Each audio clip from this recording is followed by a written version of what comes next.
board had to skip the award due to COVID, but we are glad to be able to resume the tradition.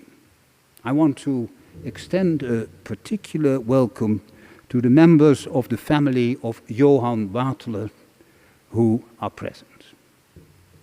However, it's not the prize as such that's the object of the award ceremony, but the persons or organizations that it will be presented to.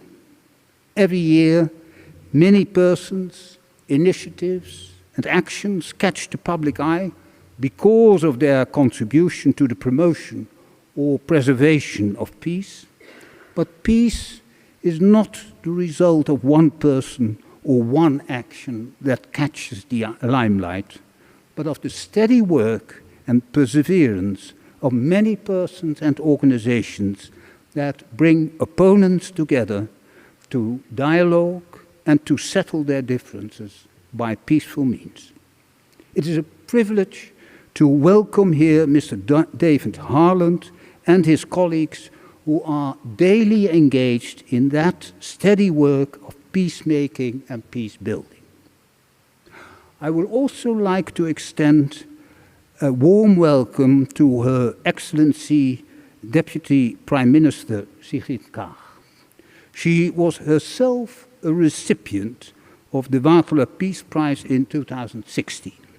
We are very glad you could join us here today. The same goes for Mrs. Rhea Mahanta, who was awarded the Youth Peace Prize last year for her initiative, as the world was at that time still partially locked down. The award ceremony was mainly online, and Mrs. Rhea Mahanta couldn't join us for the presentation. That's why we are very glad that she could join us today. Excellencies, distinguished guests, I'm glad that I can welcome you here in the Great Hall of Justice, the traditional venue for the award ceremony since 1931. 2 weeks ago, it seemed as if we would have to break with that tradition. The Register of the International Court of Justice informed us that the court expected to need a hall for a hearing. And within the confines of the Peace Palace, the process of peace takes precedence over its celebration.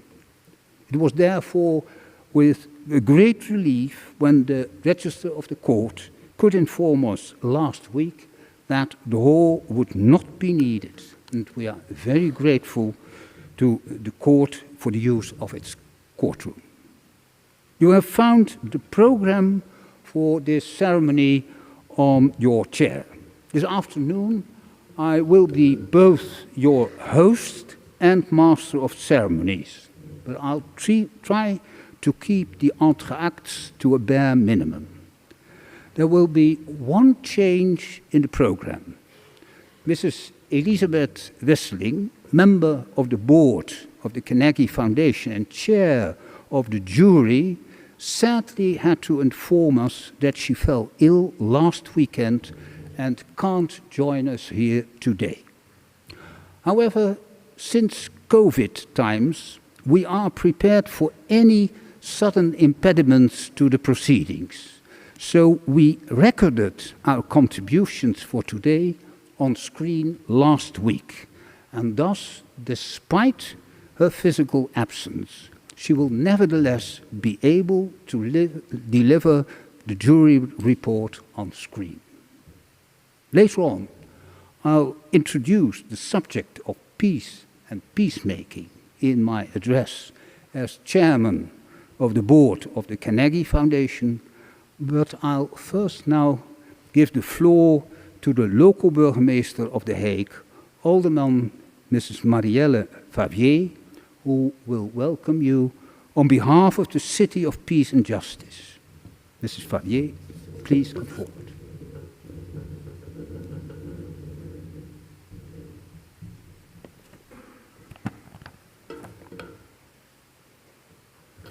Thank you, Piet Hein. What an honor it is to welcome you here. I know that our mayor was announced in the program, but unfortunately he is not available at the last moment. He really wanted to be here with you, but sometimes even municipal politics need urgent attention. He asked me as an alderman for international affairs to welcome you on behalf of the city. After a forced break due to the COVID pandemic, this year we are fortunately able to participate in another presentation of the Carnegie Wateler Peace Prize, the world's oldest peace prize after the Nobel Peace Prize, a prize which has also been closely associated with The Hague since the start. I pay a tribute to the Carnegie Foundation, with whom The Hague has such a close relationship. Together, we strengthen the image of this city of justice and peace. For nearly a century, the Carnegie Foundation has awarded the prize bequeathed by banker Johan Wateler in his will. For the past few years, there has also been a special prize for young people. Mr. Donnell already mentioned it, the Youth Carnegie Peace Prize. I honestly think that this youth prize is very important. We urgently need to include youth in our endeavors to create a just and peaceful world, also on a local level. I would like to take this opportunity to congratulate this year's winner, the Centre for Humanitarian Dialogue. The fact that HD, based in Geneva, is receiving this prize from The Hague has a nice symbolism. Both Geneva and The Hague are cities with a prominent international profile. And both Geneva and The Hague can rightly be called cities of peace. Ladies and gentlemen, many people associate war and peace with nation states. One country invading another, unfortunately all too topical today. Or they associate war and peace with international organizations like the United Nations peace missions. The Centre for Humanitarian Dialogue proves that in peace process, other players can often also play a crucial role. More importantly, non-profit organizations like the Centre can play an essential role in paving the often complicated way to a peaceful future. In this respect, I would like to mention the Centre's support for the Black Sea Crane Initiative, a United Nations-led political roadmap in Libya. Not only are organizations like the Centre for Humanitarian Dialogue indispensable in resolving and preventing conflicts, all over the world, local governments also take initiatives to achieve lasting peace. Our mayor, for instance, supports this work within the UCLG, and last month he handed the UCLG Peace Prize to a city in Colombia, Palmyra. The city of Palmyra works extremely hard to protect young people from the temptations and dangers of youth gangs. I myself support the Shelter Cities initiative, where we protect and shelter and host human rights defenders from all over the world. As a city, The Hague supports many initiatives aimed at promoting peace, for instance, with youth in Israel and Palestine. Not very long ago, people were working on the auditorium of the Peace Palace on developing guidelines for responsible use of artificial intelligence in military systems during a conference organized by The Hague and a number of ministries located here in The Hague. Ladies and gentlemen, war is conducted by people, and so is peace. The Hague will continue to support everything and everybody who promote peace and justice, especially now with the terrible war raging in Eastern Europe in the Ukraine. As you know, Ukraine has instigated proceedings at the International Court of Justice, which is located here in the Peace Palace. So justice will hopefully be delivered here at these premises. Also in The Hague, the prosecutor of the International Criminal Court has launched an investigation into war crimes in Ukraine. They are even discussing setting up a special Ukraine tribunal, possibly here in The Hague. Simultaneously, foundations in The Hague provide assistance to Ukraine cities, and of course, we try to provide a shelter for Ukrainian refugees. this morning I visited some Ukrainian refugees, a couple of kilometers, ballet dancers, Ukrainian ballet dancers. I'm so glad we can host and we can provide shelter for lots of people amongst Ukrainian. The Hague is and remains a city of peace and justice, filled with realistic idealists, which is why The Hague feels so closely connected with the Carnegie Wateler Peace Prize. Congratulations once more to the Centre for Humanitarian Dialogue, and I wish you all a memorable presentation.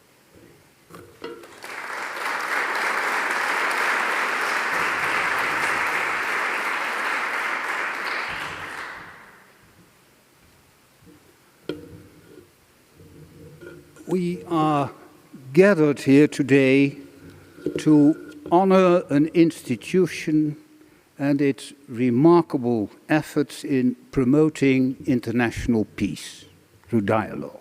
It's altogether fit that we do so here in the Great Hall of Justice of the Peace Palace, which serves as the main courtroom for the International Court of Justice, the principal judicial body of the United Nations. The Peace Palace was founded in a time when peace was primarily defined by the absence of war, and war was still very much a question of armed conflict between states. The palace was a result of the ambition to prevent war by settling conflicts between states through judicial process instead of by arms. Andrew Carnegie provided the funds for its establishment, and it was built with materials and works of art donated by countries from all over the world. Thus, it is a monument of the world for the world. But it's much more. It has become an icon in our search for peace, a temple of peace, as its founder Andrew Carnegie used to call it. For over a century, the Peace Palace houses two of the most prestigious international courts, the Permanent Court of Arbitration and the International Court of Justice and its predecessor. In addition, the Peace Palace houses one of the largest libraries in the field of international law, and it's home for the Hague Academy of International Law, whose courses are annually attended by over 1,000 students from all around the world. Though armed conflicts and war have slowly receded since the end of the Second World War, we would hesitate to claim that the world has thereby become more peaceful. Conflicts are increasingly fought between armed groups, between segments of the population, and between governments and their citizens. Moreover, our understanding of peace and our awareness of what it takes to preserve peace and to prevent war has deepened, especially our awareness of what it takes to get from war to peace. Peace is so much more than the absence of armed conflict. It's the ability to feel secure in an orderly society. It's the absence of fear and want, and the possibility to live our lives according to our deepest convictions. In other words, peace is a state of social coexistence in which people can live their daily life without being constantly on the alert for threats of violence, insecurity, and physical or economic destitution, and in which people are not unduly restricted in realizing what they see as their life's fulfillment. Peace in that sense means that war is but a symptom of the loss of peace. But peace is lost long before war and armed conflict erupt. Peace requires much more. It's far easier to start a war than to end it and get from war to peace. Peace is a state, but it's not a stable state. Even if the ideal of world peace could ever be achieved, it would immediately be threatened by the social forces inherent in human coexistence. Though people yearn for peace, they love change as memories of war fade away. Change to improve their situation, to create security, to adapt to a changing environment, and to rectify what seems to be wrong. But at the same time, people that feel threatened by changes will cling to what they have and try to defend the status quo. Peace is therefore an outcome that has to be achieved and preserved in a continuously changing environment. In that sense, it is not a state, but a process, a dynamic that requires continuous work and effort. As Eleanor Roosevelt once said, it isn't enough to talk about peace, one must believe in it, and it isn't enough to believe in it, one must work at it. Hard work. Work that is not just the responsibility of governments, but the responsibility of each of us.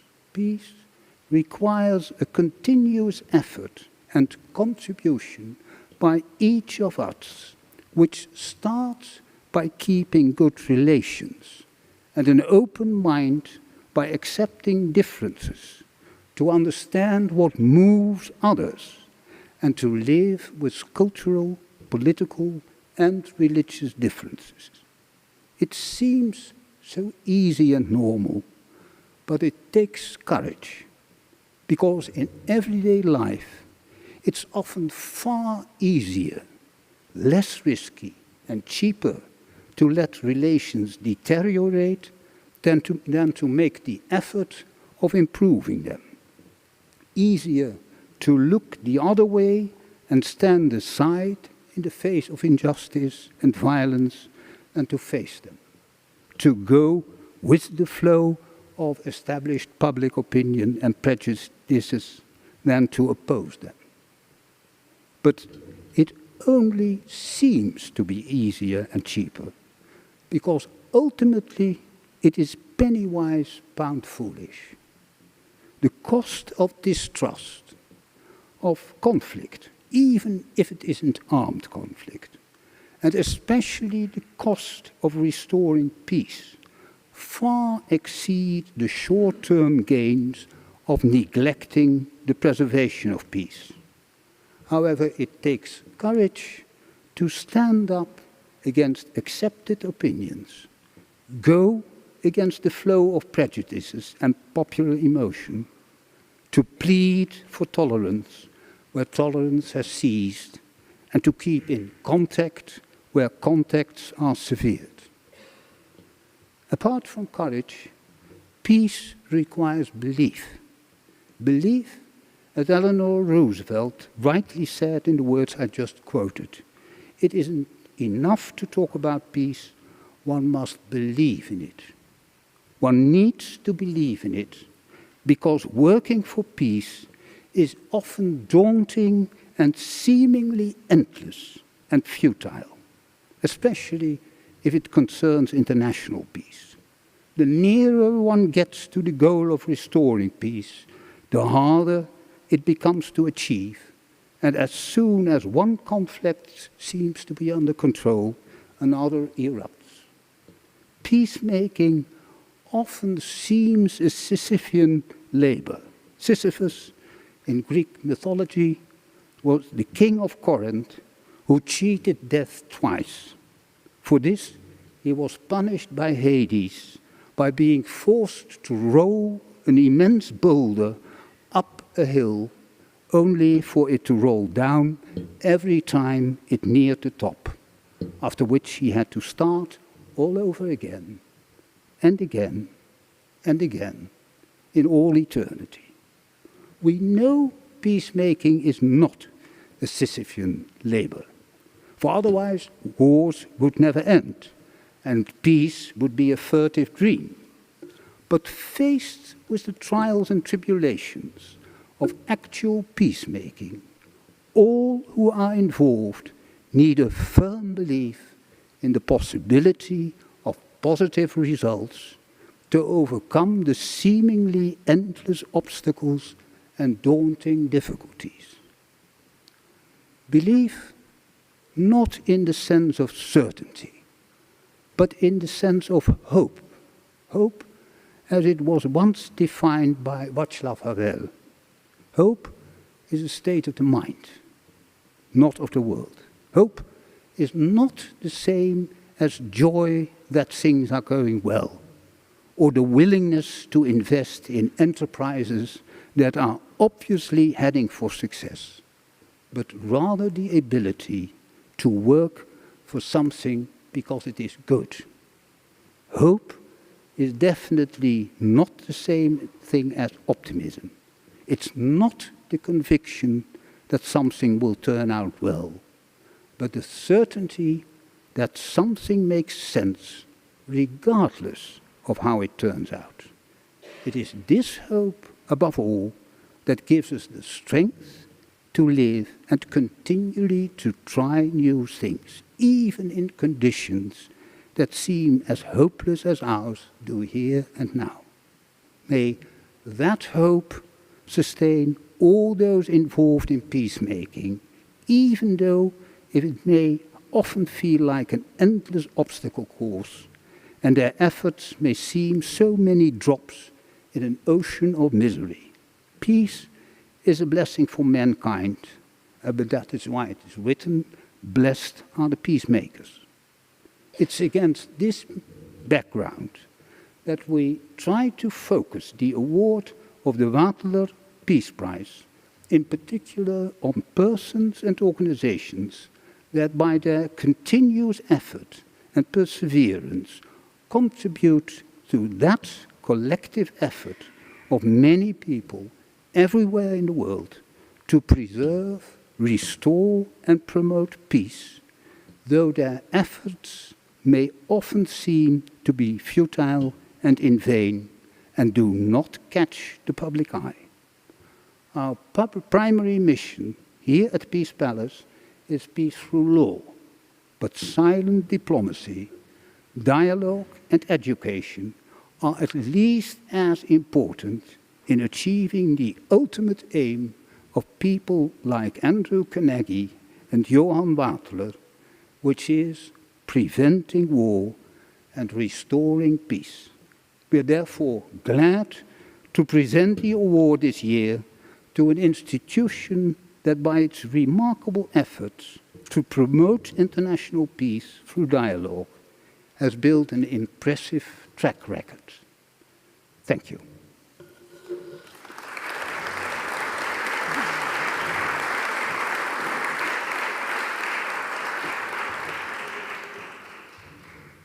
In a few moments, Mrs. Elisabeth Wesseling, the member of the board who chaired the committee that prepared the award, will present the jury report on screen. But first, I want to invite Mrs. Rhea Mahanta to come forward. Last year, she was awarded the Carnegie Youth Peace Prize, which is a joint peace prize by the City of The Hague and the Carnegie Foundation. Its purpose is to highlight and honor the role of young people in local, national and international peace-building activities. Due to COVID, it wasn't possible at the same time to have Mrs. Mahanta come over to be presented the prize in the Great Hall of Justice. That's why I'm glad we have her here now, so that we can still applaud her efforts. But first, we have a short impression of the winning initiative.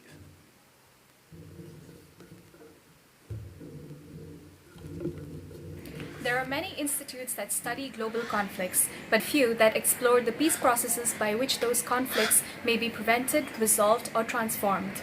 It is to harness this realm that an idea was born in the University of Chicago in 2017 to start a conversation on conflict transformation and peace building. I am Rhea Mahanta, founder and president of the Peacebuilding Project, an international volunteer-led initiative that aims to build a culture of peace through research, dialogue, advocacy, and community engagement. Since the organization's founding, the Peacebuilding Project has advocated for the protection and rights of vulnerable populations such as refugees and people facing conflict situations. Some of our programs, such as the Rohingya Literacy Program, implemented in New Delhi, provided a scope for Rohingya children to learn language and computer skills as a doorway to stable education. The Rohingya Literacy Program was backed by written publications, dialogue sessions, and letter campaigns to raise awareness about the Rohingya refugee crisis. Similarly, a number of our other initiatives draw attention on international politics, cultivate discourse, and translate that knowledge into actionable service.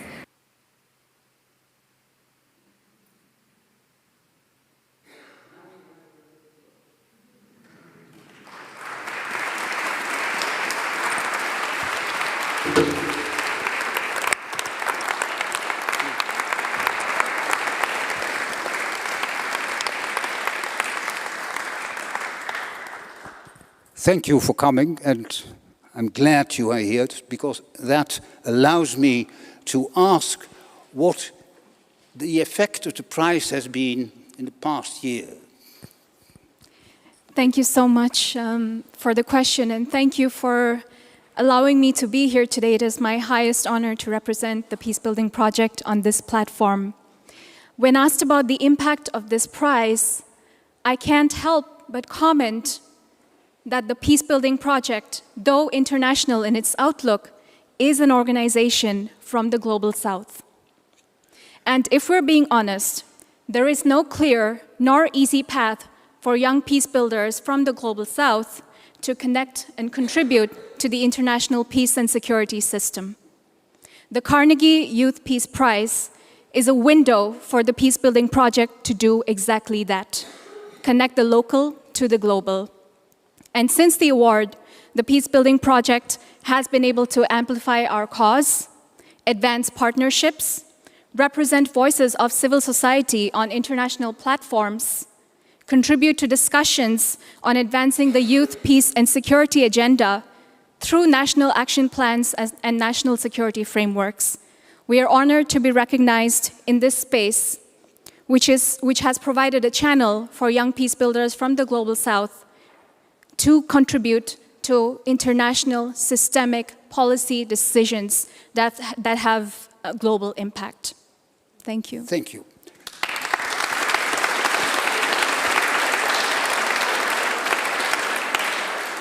And I think that covers also my second question, which was that by winning the prize, you become ambassador for the Youth Carnegie Peace Prize.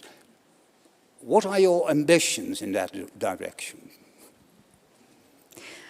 I'm glad that I have had the opportunity to spend this past week in the Peace Palace and learn more about it. And as an ambassador of the Peace Palace, my first goal is to promote that the Peace Palace is more than the sum of its parts. I have come to learn that the Peace Palace is a telling reminder that conviction is what is required to turn ideals into reality. And it is important to hold on to that vision in our work. So at the Peacebuilding Project, as winners of the prize, we hope to continue our engagement with international stakeholders and policymakers to design foreign and national policies that are inclusive, well-informed, and more importantly, geared towards sustaining peace in the world. And that means developing a coherent approach to multi-track diplomacy across all sectors, including peace, security, justice, development, and humanitarianism. And partnerships across the system are key for that. And this visit to the Peace Palace has allowed me to meet with a number of organizations in The Hague in the past 1 week and discuss the way forward. And I'm proud to be an ambassador of an institution that stands at an intersection of peace and justice, and in a city that, in my mind, is a prism of those ideals. We look forward to building a future that we collectively all have a stake in. Thank you. Thank you.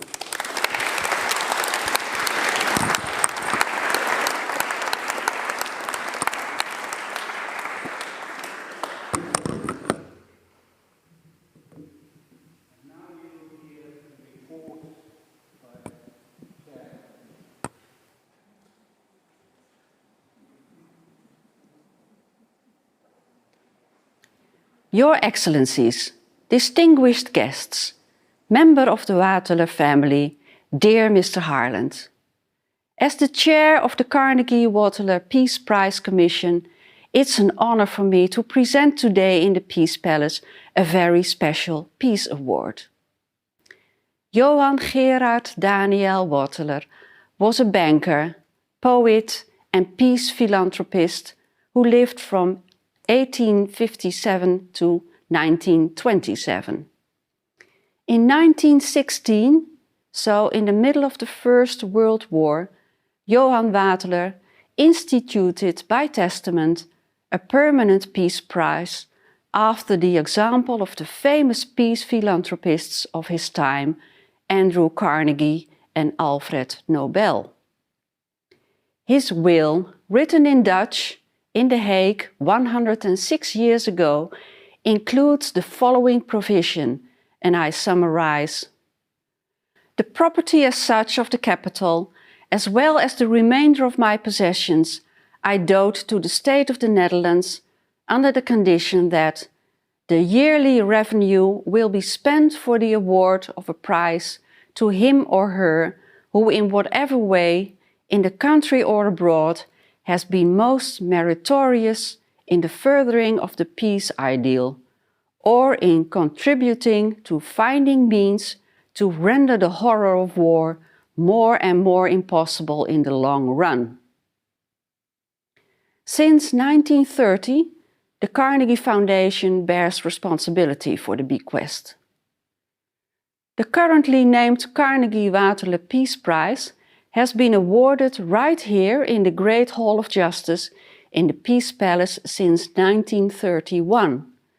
For instance, to the Office of the UN Commissioner for Refugees in 2001, to Lakhdar Brahimi in 2014 and to Sigrid Kaag in 2016. Compared to Andrew Carnegie, whose name is mentioned in many peace initiatives, including today's award ceremony, Wateler's legacy remained almost anonymous when it was published in 1927 and in the years since.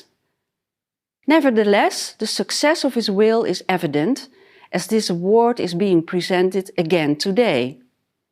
Moreover, almost 100 years after his death, the recipients of his prize are still working in his spirit. This year, the Carnegie Wateler Peace Prize is awarded to the Centre for Humanitarian Dialogue, a Swiss-based non-profit organization. I want to tell you why. The Centre for Humanitarian Dialogue was established almost a quarter of a century ago to operate beyond the frontiers of traditional national diplomacy in the search for a more peaceful and stable world.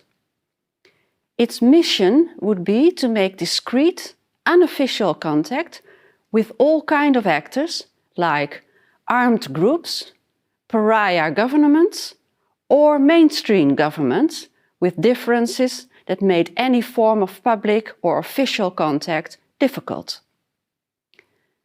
The Centre can quietly convene conflict parties and it can operate back channels between them. Sometimes this work must remain permanently confidential, but sometimes it surfaces after a certain point has been reached. It has done this again and again, from its first efforts in Indonesia, where it brokered the initial cessation of hostilities agreement between the government of Indonesia and the Free Aceh movement. More recently, in May 2018, HD announced that the Basque armed group ETA had dissolved itself and disposed of its weapons and made an apology to the victims of that violence. In 2020, the media announced that the leaders in western and eastern Libya had made ceasefire declarations that brought to an end a chapter of open warfare in that country. In 2022, media reported that HD had made a proposal to ease the global food crisis by agreements with Russia and Ukraine, under which food and fertilizer could flow to world markets despite the war and despite a naval blockade and trade restrictions. Hundreds of millions of vulnerable people have seen food prices fall back after the UN and Turkey formally sealed these deals. Together with the Norwegian Ministry of Foreign Affairs, HD organizes the Oslo Forum, a series of retreats for international conflict mediators, high-level decision makers, and other peace process actors. It provides a discreet and informal space to reflect on current mediation practice, to collaborate across institutional and conceptual boundaries, and to advance negotiations. In each case, and many more, HD has for more than 20 years operated behind the scenes, patiently, creatively, discreetly, to bring about results that simply couldn't have been produced by traditional diplomacy. It is exactly because of these unique qualifications, very much in line with the philosophy of Johan Wateler, that the Carnegie Foundation has decided to award the Carnegie Wateler Peace Prize 2022 to the Centre for Humanitarian Dialogue.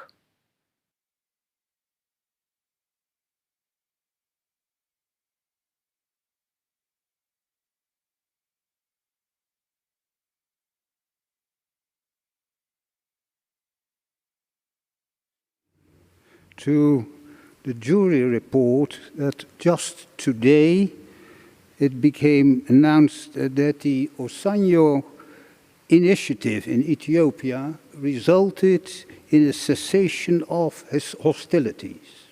An agreement was signed, and the Centre for Humanitarian Dialogue was closely involved at the conception and start of that initiative that was subsequently continued under the auspices of the African Union. David Harland was so kind to allow me to make that public now in confirmation of the jury report. May I now invite him and Deputy Minister Sigrid Kaag to come forward, because I have asked her whether, as a former recipient, she will, with me, offer the laureate the prize. Please come forward, both.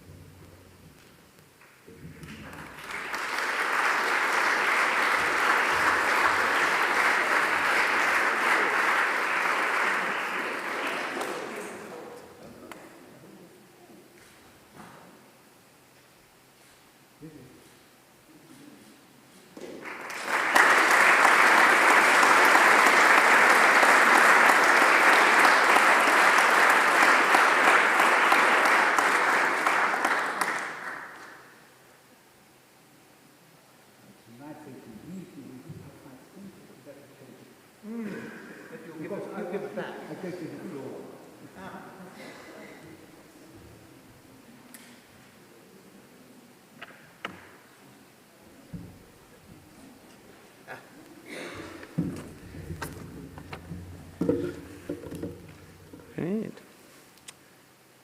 Well, many thanks. It's really a great honor to receive the Carnegie Wateler Peace Prize on behalf of the Centre for Humanitarian Dialogue, or HD as we are known. HD was created by the Red Cross a quarter of a century ago to undertake quiet, informal diplomacy in the service of peace. It was designed to be a low-key organization, not secret, but discreet. And that, for the most part, is how we have operated ever since our first project, which you mentioned, to produce a cessation of hostilities agreement in the Aceh war in Indonesia. And much of the time, therefore, we don't do public events, but we couldn't resist this one. And we thank you for that, because the Peace Prize is really an inspiration to me and to my colleagues.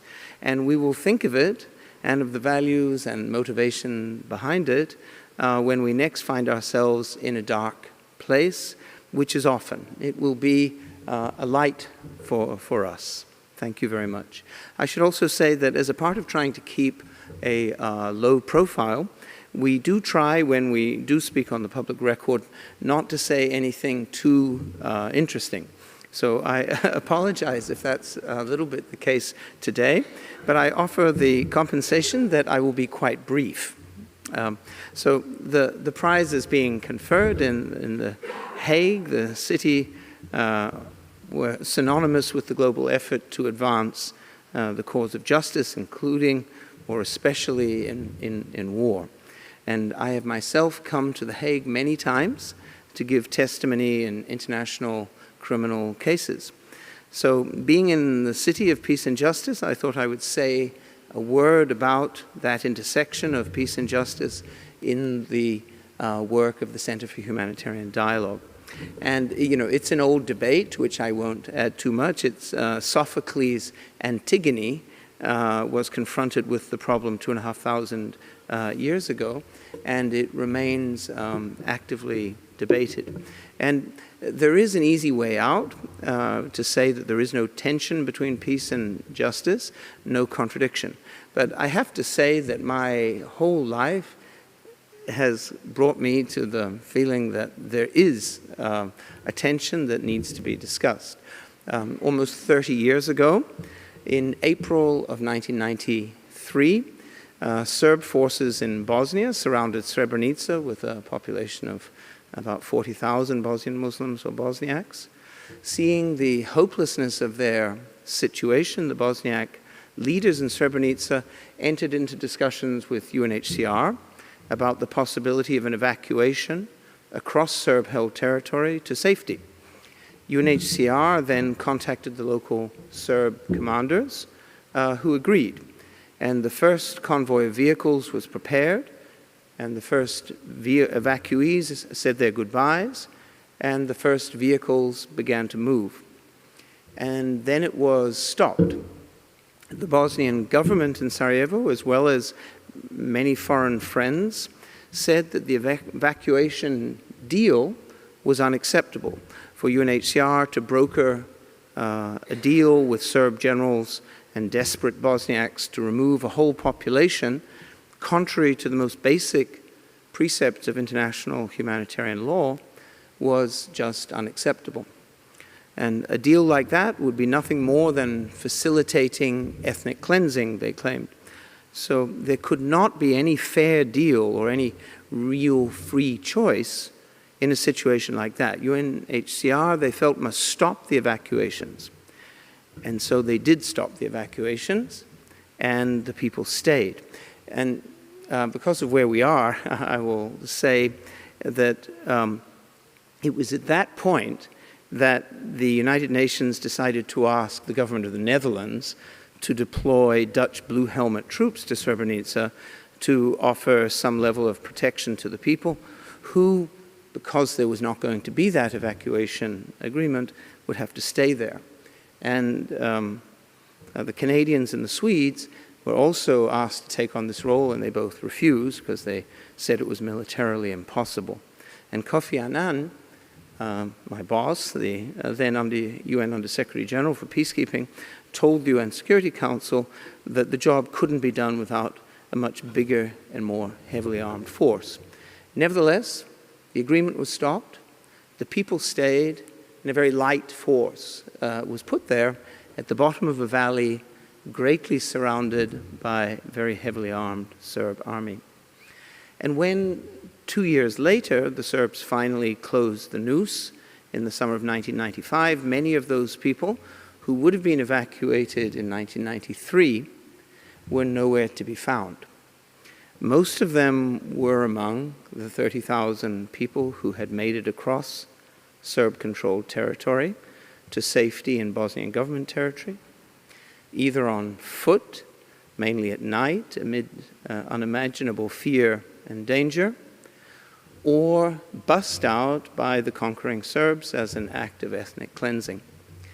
But many thousands could not be accounted for. Nobody knew for sure how many, maybe up to 10,000. I was working in Sarajevo at the time and was dispatched by the United Nations as part of the effort to find out what had happened to those unaccounted for people. One of the places I stopped on the way to Srebrenica was a tiny Serb-controlled hamlet called Kravica, just outside of Srebrenica. There I found a nondescript agricultural warehouse. It was a cement rectangle, not big, roughly the size of this room, in fact, and there were bullet casings outside on the ground. So I went in, and it was empty. It was empty except that on all 6 internal surfaces of the warehouse, the 4 walls plus the floor and the ceiling, were the smeared remains of human tissue on every face. What had not been removed when several hundred bodies had been bulldozed out and the place hosed down. Mainly, what you saw was just red and brown smudges, some with bits of hair still attached, and some chips of bone and tissue in the corner, which gave a sense of what had happened. 700 people had been locked in, fire had been directed through every window and door, and the bodies had exploded. I have had a lot of time, more than a quarter of a century, to think about what I saw that day. And one of the things I have asked myself is how many of those people would still be alive, would have escaped the crime of genocide, if the deal brokered by UNHCR had gone ahead in April of 1993.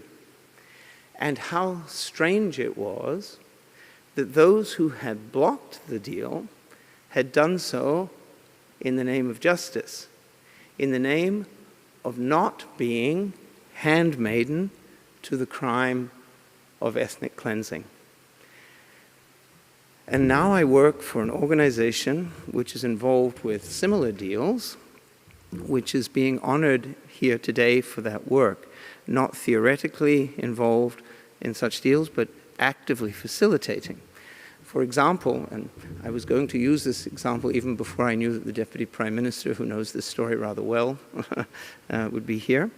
But in April of 2018, which happened to be, by the way, exactly 25 years, exactly almost to the day, after the doomed Srebrenica deal, something a little similar happened in eastern Ghouta, in the suburbs of Damascus, except it had a totally different outcome. Eastern Ghouta, a little like Srebrenica, was surrounded by forces of the Syrian regime. Much of the population at that moment was living underground. 70% of the population was living underground, but even that didn't save them. Sarin gas was used, children were killed, quite a large number of them. People trapped inside wanted to escape, to save their lives. A deal was made, 3 deals in fact, and HD had a role in those deals, in particular in the first of them with the Failaq al-Rahman. And then, once these deals were made, an enormous number of people who simply wanted to make their home where their homes were evacuated, over 100,000 people, across territory held by the Syrian regime to the opposition stronghold of Idlib, where, by the way, most of them still are to this day and still exposed to the war and close to the front line. And so, as in the case 25 years before, there were denunciations that outsiders had helped the attacking forces to cleanse the area that those forces had terrorized in violation of the laws and customs of war. Right or wrong, just or unjust, and would we have done it again? I would say two things first to those good questions. First, there is no absolute answer, I think, and second, the views that matter most would certainly have to come from those who were evacuated. But somehow that can't be an excuse for not taking a position as the questions arise. We were there when it was all unfolding, Nir and Amir and people you know, Deputy Prime Minister, and either we had to do something or we had to do nothing. There was no third way there. And one question came up a lot. It was the question of informed consent, if the word consent can refer to something that is done as the only alternative to being killed.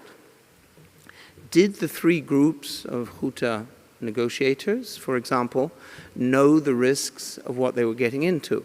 Did they know that we as a third party had no capacity to protect them at all if the regime reneged on the deal? They, of course, knew the regime much better than we ever could, and they chose to take the risk, to proceed, given the alternatives, or, to be precise, given the lack of alternatives. And we, on the strength of their wish to proceed, chose that we would also continue our role as go-between or as enabler. We stood with them, but somehow simply passing responsibility to the victims is not a way out of the moral dilemma, of course. What if the regime had stopped those buses and started killing those on board? I have to say, for the record, that the regime did not stop anybody. Every 12 people were killed, but they were all killed on arrival in Idlib, I believe. Would we have said, if the regime had reneged, well, they knew the risks, and they chose to take a chance? Would that have really been enough of an answer for us, morally? How much did we really know about the level of risk and when we agreed to play our role? It didn't happen, so it sort of ended happily, but it could easily have been otherwise. Those are questions that we did ask ourselves, never arriving at perfect answers, but still feeling that despite the confusion and the reason for doubt, we had an obligation to press on. I have spoken to my UNHCR colleagues who were in the same position in 1993, and they do believe that they should have pressed on at that time.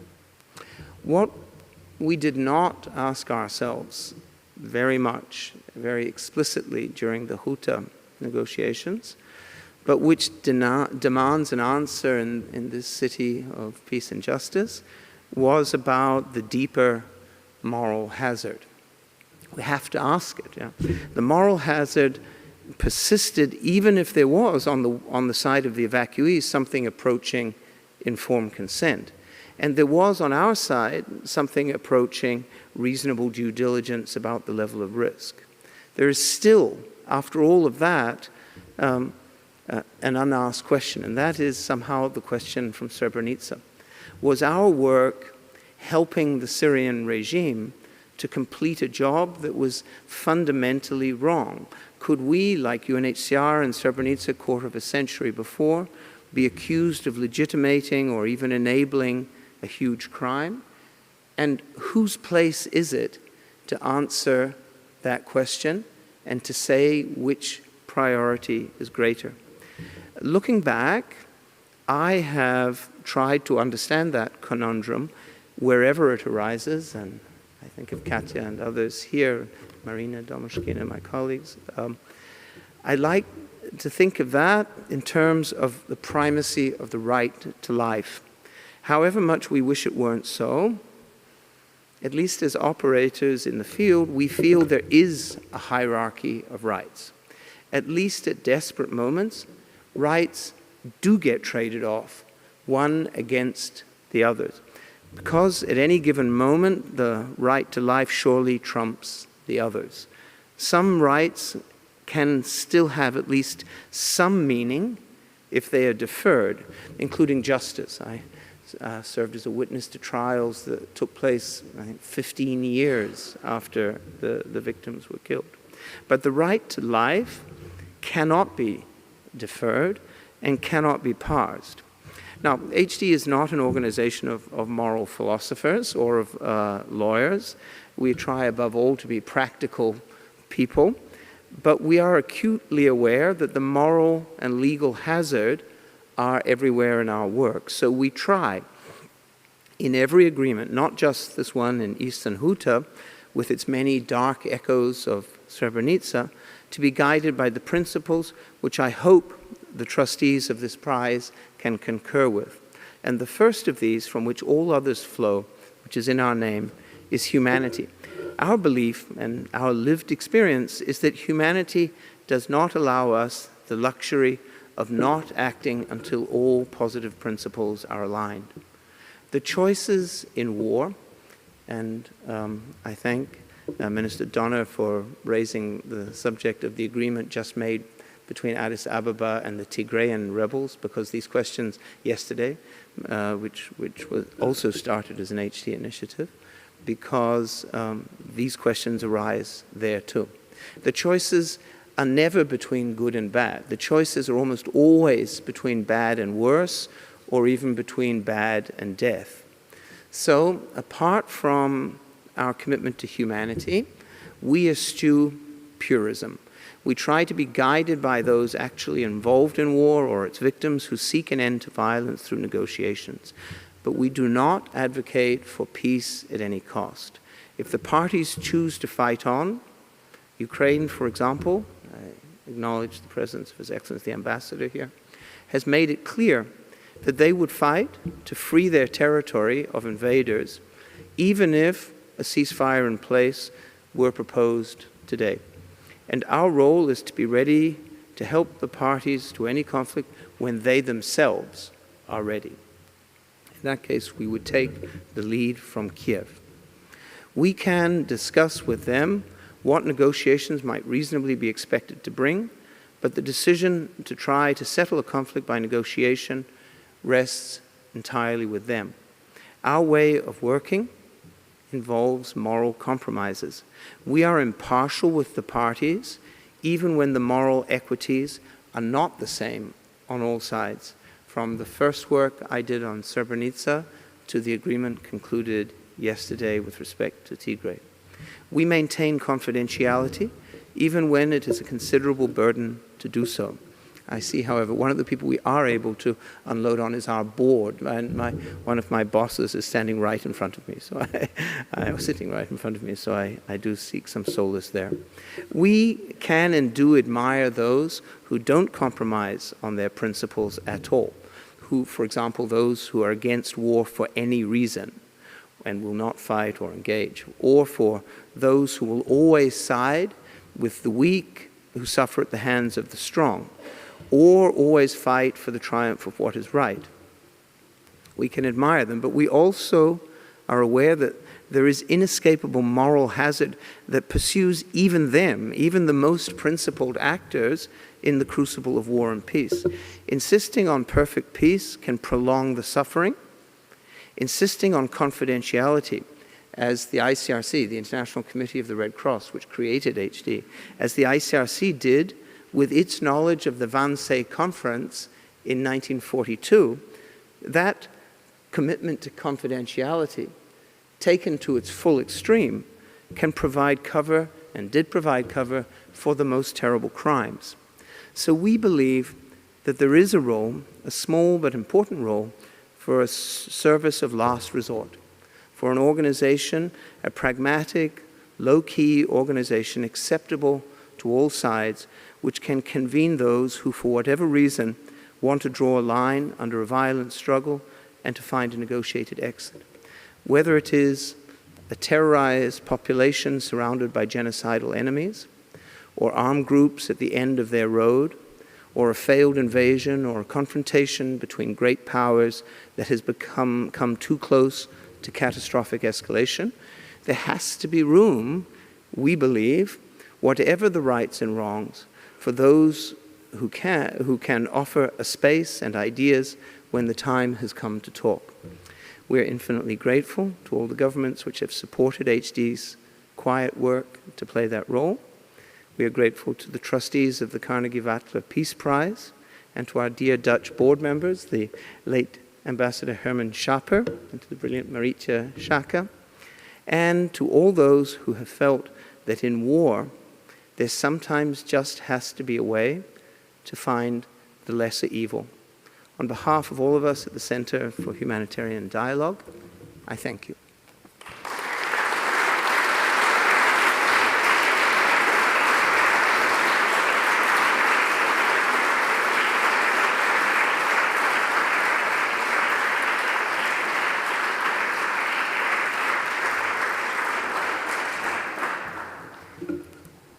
Thank you. That concludes the formal award session. We'll have the informal part outside. I was honored to have you all here this afternoon. We were privileged to have the representatives for the Centre of Humanitarian Dialogue here, and we're glad to offer you the Wateler Peace Prize. And I thank you for sharing with us some of the dilemmas involved in that work. Thank you very much. Thank you all, and we'll continue outside.